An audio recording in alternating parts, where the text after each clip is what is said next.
بسم الله الرحمن الرحيم. حافظوا على الصلوات والصلاة الوسطى وقوموا لله قانتين. صدق الله العلی العظیم. مجلس شام غریباں ہے. مجلس حضرت سید الشہداء ہے. مجلس حسین ابن علی ہے. لیکن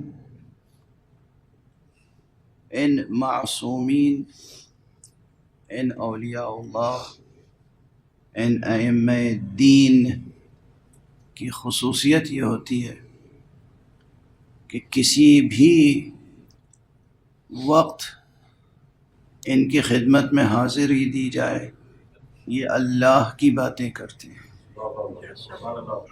یہ رسول کی باتیں کرتے ہیں، یہ زندگی کی باتیں کرتے ہیں، یہ بقا کی باتیں کرتے ہیں.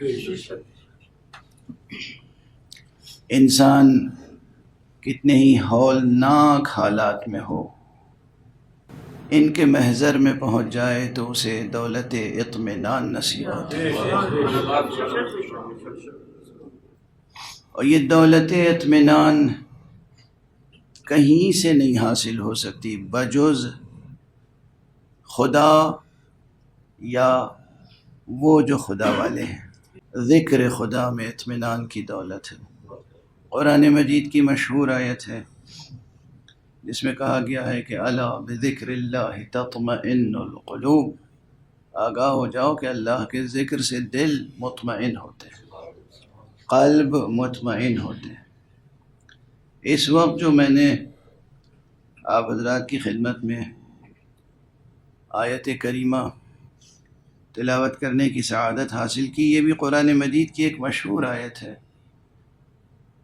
اور عموماً اس پر مجالس میں گفتگو کم ہوتی ہے. مختصر آیت ہے لیکن بے پناہ مضمون کے ساتھ. ارشاد باری ہے حافظوا علی الصلوات والصلاة الوسطى وقوموا للہ قانتین. اپنی نمازوں پر، اللہ سبحانہ و تعالیٰ کے لیے جو انسان نمازیں پڑھتا ہے، نمازوں کی حفاظت کرو. وحافظوا، نمازوں کی مسلسل حفاظت کرو. بطور خاص صلاۃ وسطیٰ کی حفاظت کرو. وقوموا للہ قانتین، اور اللہ کے لیے فرما برداری کے ساتھ کھڑے رہو. لفظی ترجمے میں وہ پوری بات ظاہر نہیں ہو پاتی جب تک کہ اس کو مزید وضاحت کے ساتھ نہ پیش کیا جائے. اور اسی لیے آج کی اس گفتگو کا عنوان اگر آپ اپنے ذہن میں یہ رکھیں کہ عنوان ہے قیام فی سبیل اللہ، اللہ کی راہ میں قیام. یہ لفظ قیام جو ہے اس کی بے پناہ معنویت ہے. صرف دو قدموں پر جسمانی اور ظاہری اور مادی اعتبار سے کھڑے رہنا قیام نہیں ہے.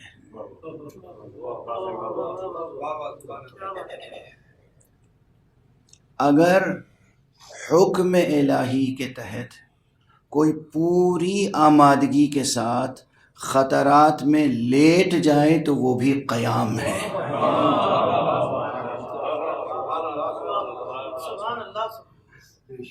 قیام کا یہ مفہوم ذہن میں رہے کہ قیام سے مراد ہمیشہ یہ دو قدموں پر سیدھا کھڑا ہو جانا، یہ قیام نہیں ہے. یہاں جو مقصود ہے قیام سے، وقوموا للہ قانتین. قانت بظاہر اس میں فاعل ہے، قنتا فعل ہے. قنتا کے معنی ہے اللہ کے لیے فرما برداری کے ساتھ مستعد رہنا. استعداد، مستعد، آمادگی. ہر کام جو اللہ کہے انجام دینے کے لیے انسان آمادہ ہو. کہیں خاموش رہنا ہے تو پوری آمادگی کے ساتھ خاموش رہے.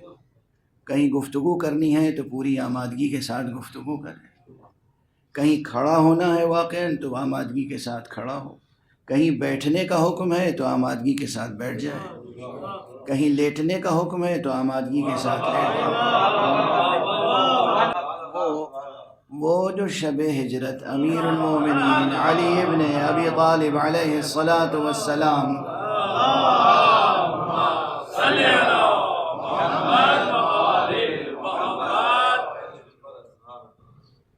کا خواب مشہور ہے کہ حضور نے فرمایا اللہ کا حکم ہے، میں جا رہا ہوں اللہ کی راہ میں، ہجرت کر رہا ہوں، تم میرے بستر پہ لیٹ جاؤ۔ کس آمادگی کے ساتھ لیٹے ہیں علی، کس آمادگی کے ساتھ، کس خوشی کے ساتھ، کس رضا مندی کے ساتھ۔ مشہور ہے کہ آپ رات بھر عبادت کیا کرتے تھے، کبھی نہیں سوتے تھے، مگر اس شب جو کبھی نہ سوتا ہو وہ ایسے سو نہیں سکتا۔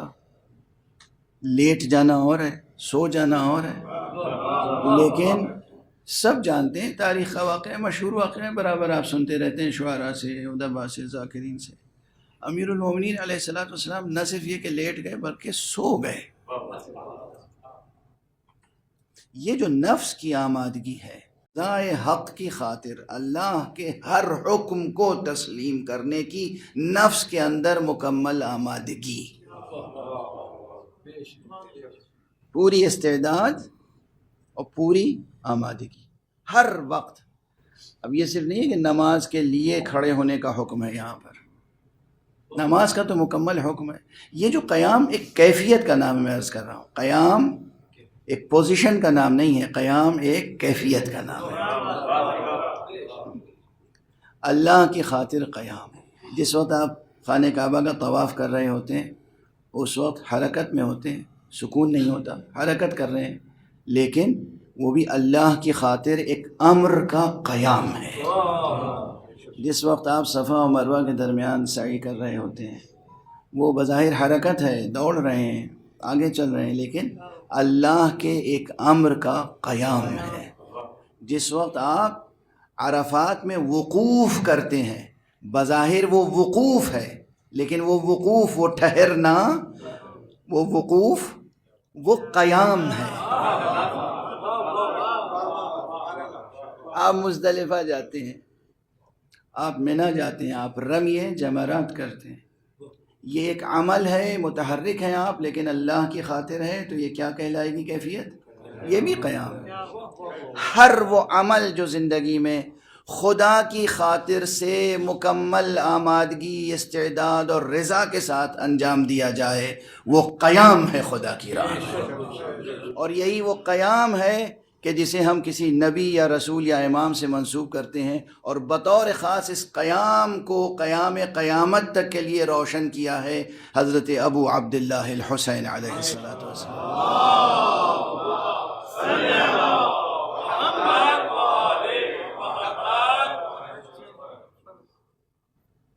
اس کے لیے تعبیریں مختلف ہو سکتی ہیں، قرآن مجید میں مختلف تعبیریں ہیں۔ ایک بہت مشہور مقام ہے قرآن مجید کا، غالباً سورہ مبارک ہے، آل عمران کی آیت ہے، اور وہ یہ ہے کہ یا ایھا الذین آمنوا اتقوا اللہ حق تقاتہ ولا تموتن الا وانتم مسلمون۔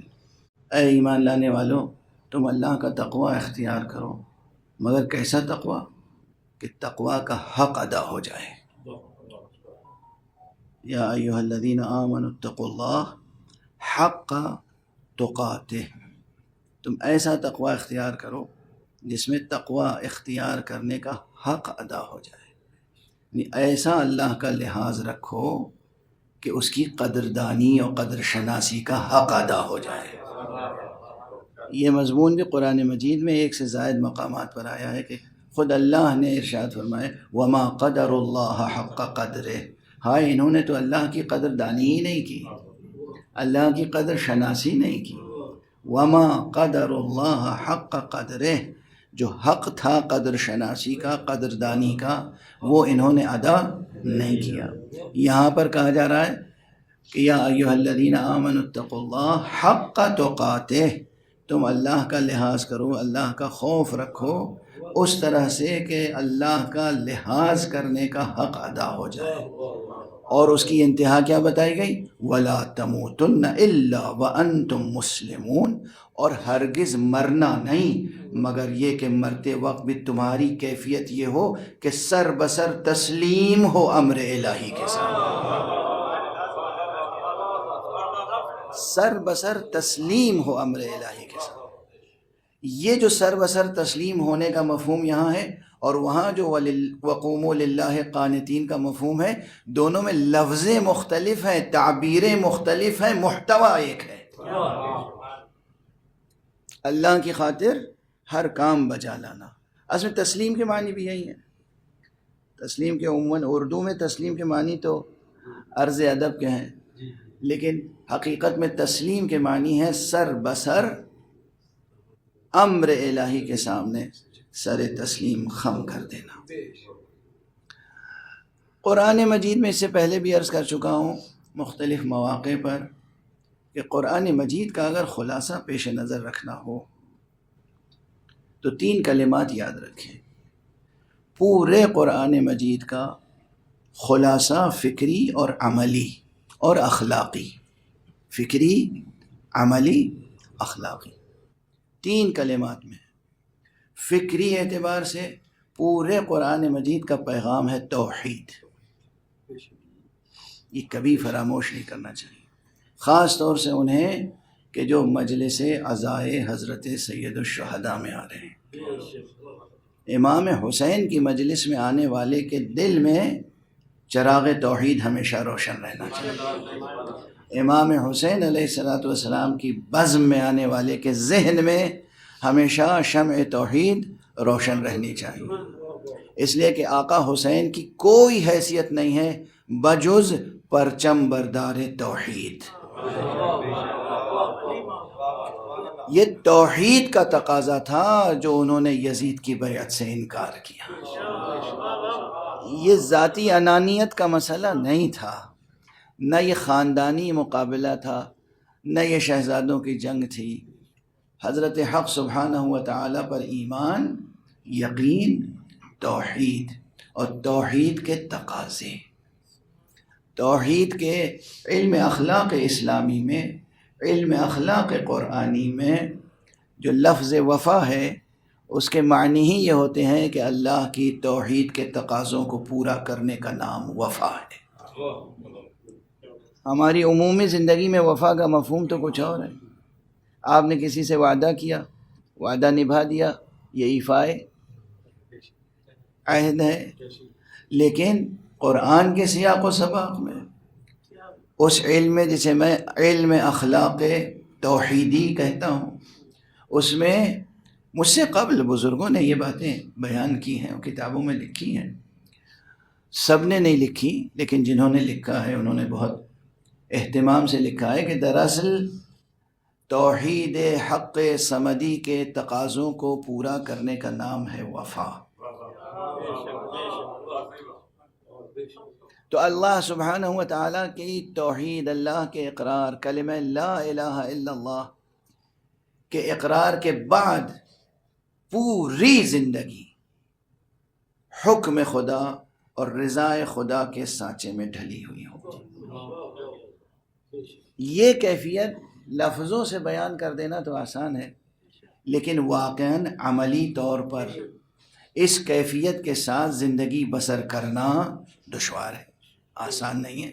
دنیا کے اپنے تقاضے ہیں، دنیا کی اپنی جاذبیت ہے، دنیا کی اپنی کشش ہے، دنیا کے مسائل ہیں اور انسان زیادہ تر انہی مسائل میں مبتلا رہتا ہے۔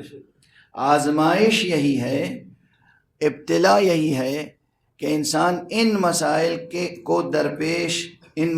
کے درپیش ہونے کے باوجود انسان کبھی بھی تقاضائے توحید سے بے وفائی نہ کرے۔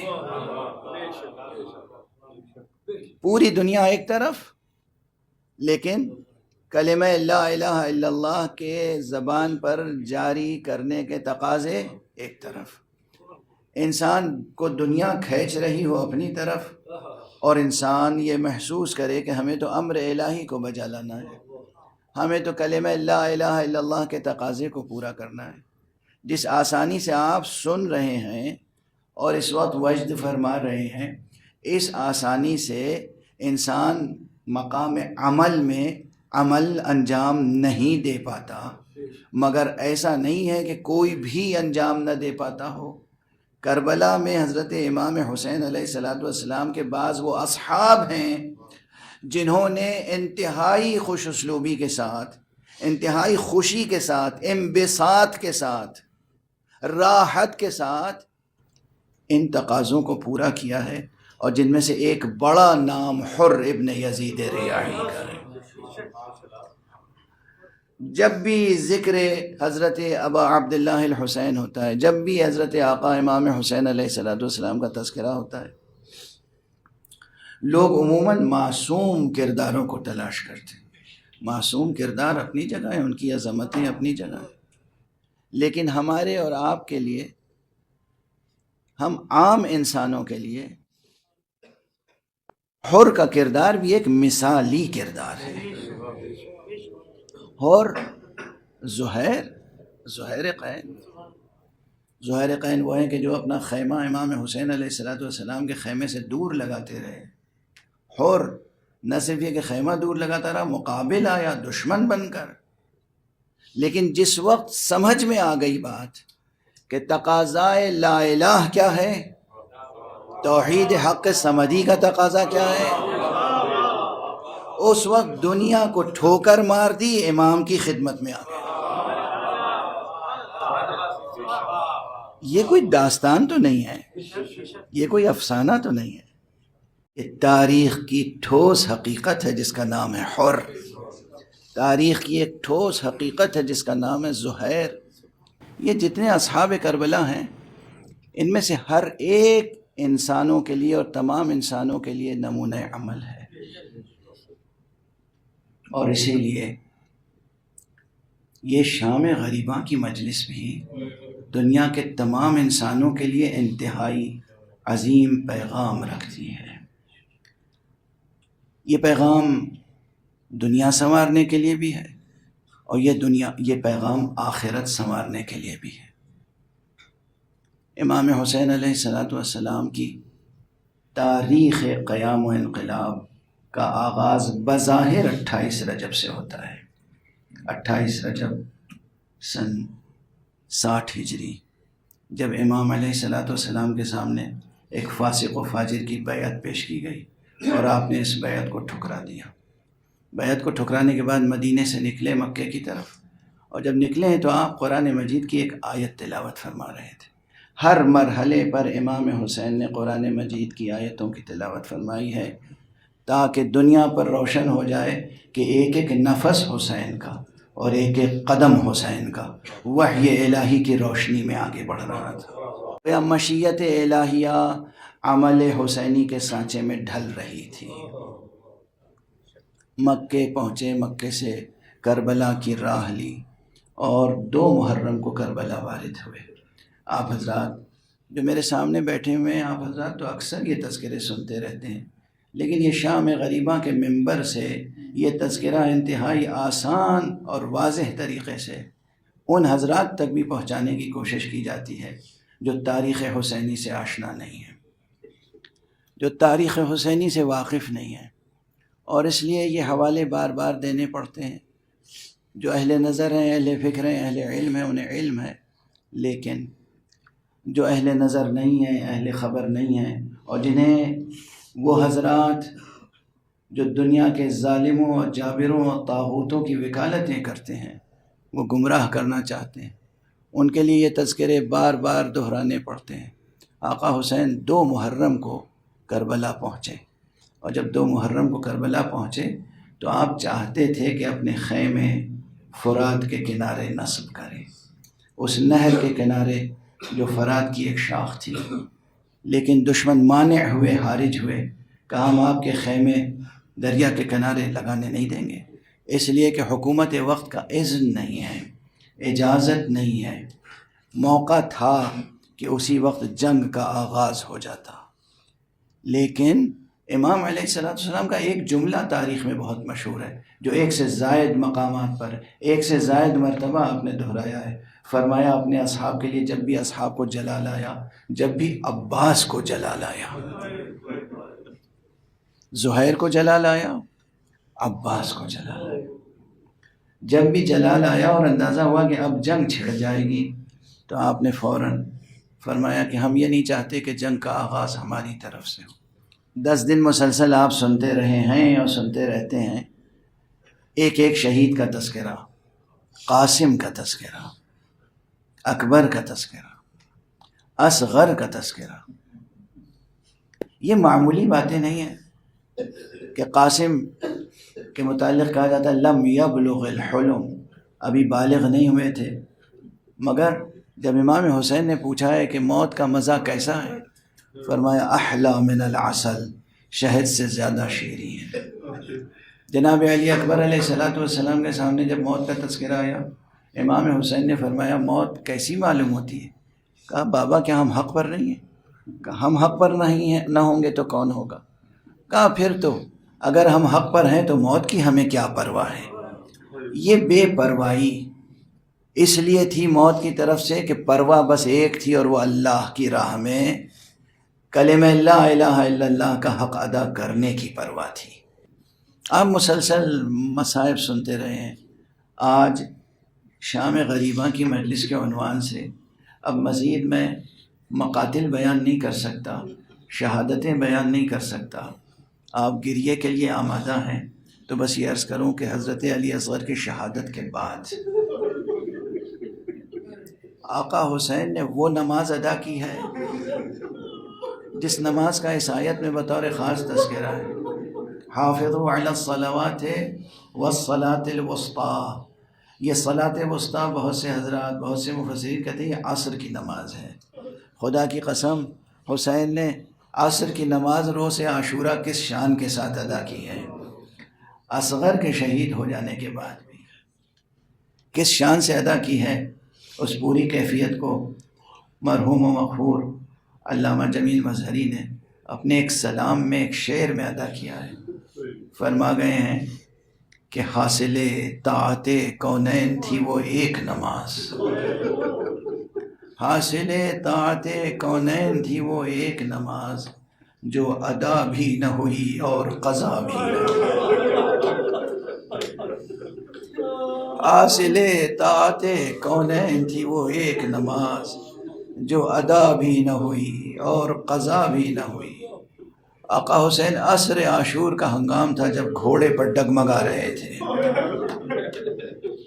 اور اتنے تیر جسم مبارک پر پیوست تھے کہ گھوڑے سے زمین تک آتے آتے 1 ساعت تک آپ کا جسم نازنی تیروں پر معلق رہا۔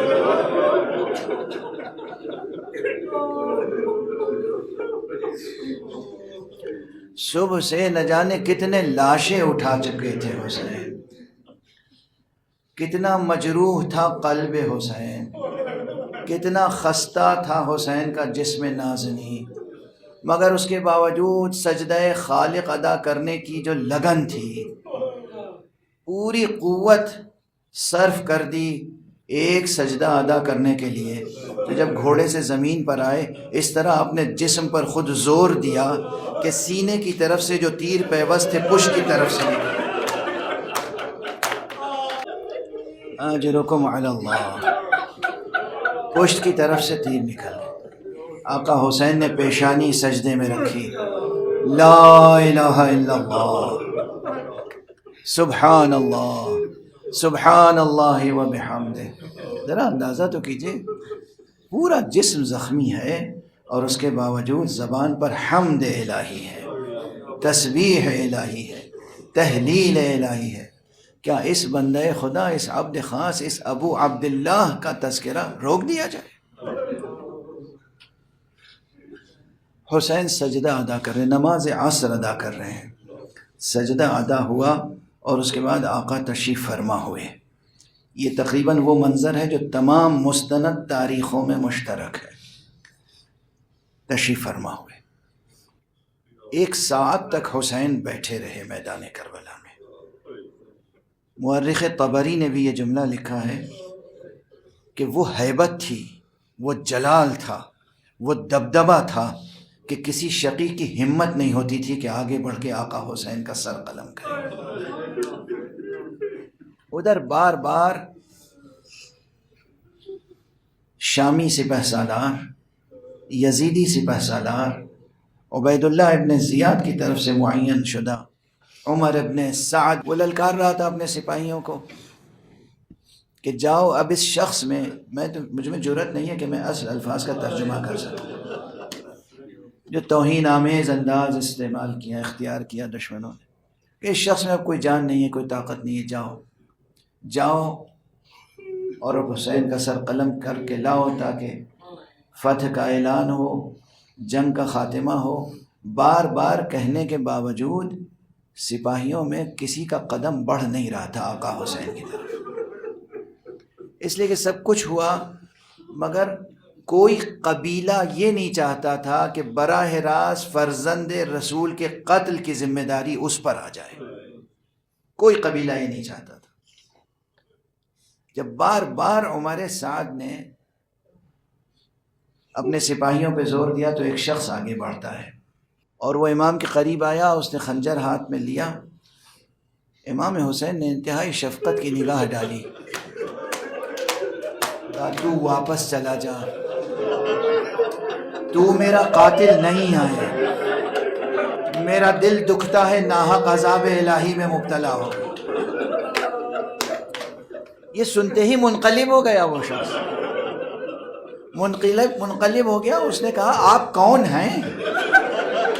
اس کیفیت میں سر سے پیر تک آپ لہو لہان ہیں، زخمی ہیں، آپ کے ان زخموں میں کتنا درد ہوگا، کتنا کرب ہوگا، کتنا الم ہوگا، اس کے باوجود آپ کو میری فکر ہے،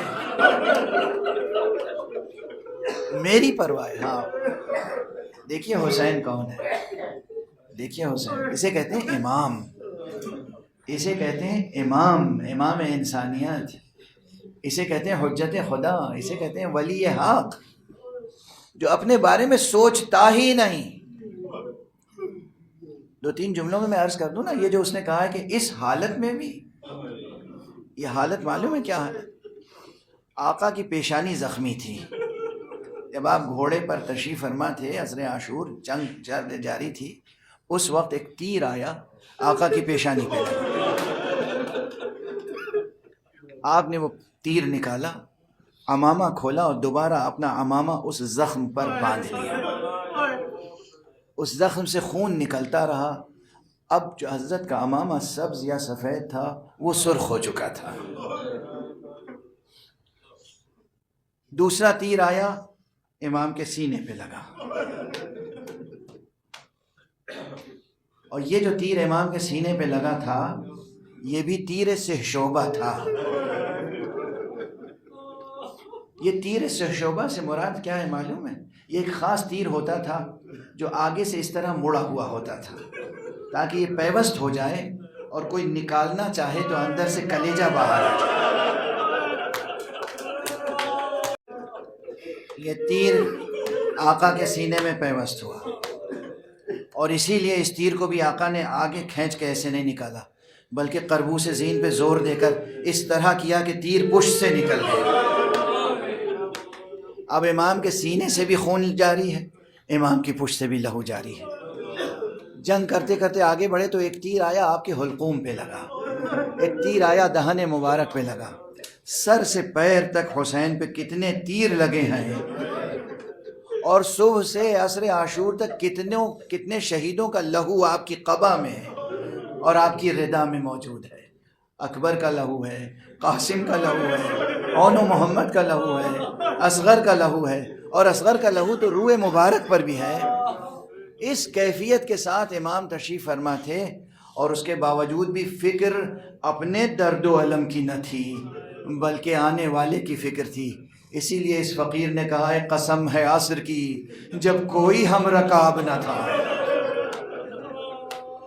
قسم ہے عصر کی جب کوئی ہم رکاب نہ تھا، حسین کو غم انساں تھا اضطراب نہ تھا۔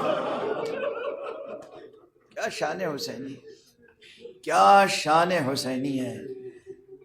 آقا نے ہر طرح کی قربانی اللہ کی راہ میں دی. یہ شخص بھی واپس ہوا، لیکن جو مشیت کا تقاضا تھا وہ پورا ہوا. بس چند لمحوں کے بعد ایک قاتل آگے آیا، امام کی شان میں گستاخی کی، اور گستاخی ایسی کی کہ تاریخ میں یہ عبارت موجود ہے، امام نے فرمایا جب اس نے سینہ مبارک سے بے ادبی کی ہے، امام نے فرمایا لقد ارتقیت مرتقا عظیما طالما قبلہ رسول اللہ، تو نے بہت بلند جگہ قدم رکھا.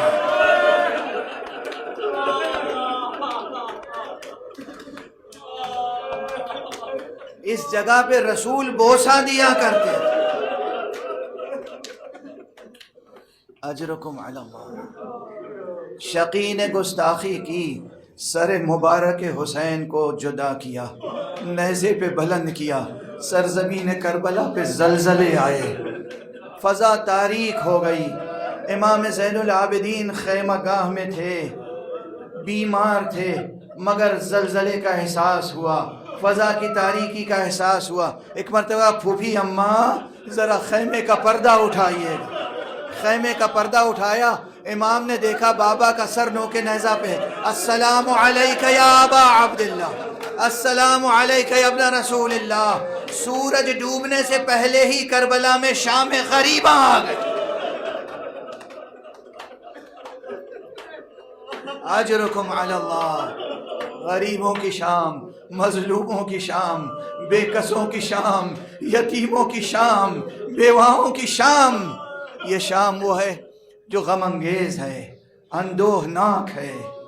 یہ سینہ کوبی کی شام ہے، یہ گریہ و زاری کی شام ہے. مگر اسی سینہ کوبی اور اسی گریہ و زاری کے ساتھ ایمان کا نور طلوع ہوتا ہے، اسی کے ساتھ توحید کے تقاضے پورے ہوتے ہیں. بس 2 فقرے کہہ کے گفتگو تمام کروں گا.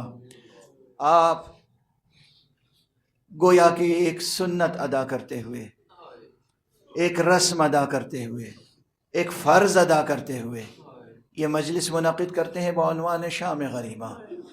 لیکن کیا غم حسین بس اس شام تک محدود ہے؟ میری تقریر ختم ہو جائے گی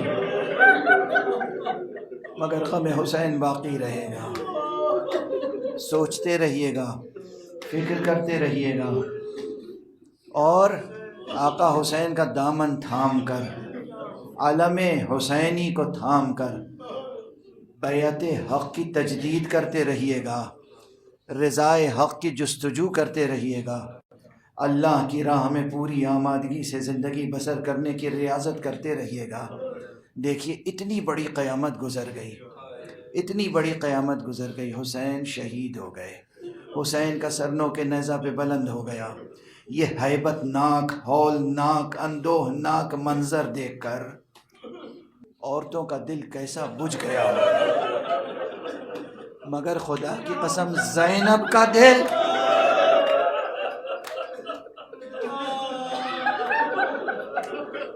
زینب اسی کیفیت میں، ادھر سید سجاد نے کہا السلام علیک یا ابتا، السلام علیک یا ابا عبداللہ، السلام علیک یا ابن رسول اللہ. ادھر زینب دوڑتی ہوئی اس قتل گاہ تک پہنچی اور ایک مرتبہ لاش حسینی کے نیچے اس طرح ہاتھ رکھا اور کہا اللہم تقبل منا ھذا القربان. اے پروردگار ہم اہل بیت محمد کی طرف سے یہ قربانی قبول فرما. ادھر زینب اللہ کی بارگاہ میں قربانی پیش کر رہی تھیں اور ادھر سید سجاد نے اپنی پیشانی سجدے میں رکھ دی تھی. یہ معتبر محدثین نے لکھا پوری شام غریباں سید سجاد نے ایک سجدے میں گزار دی.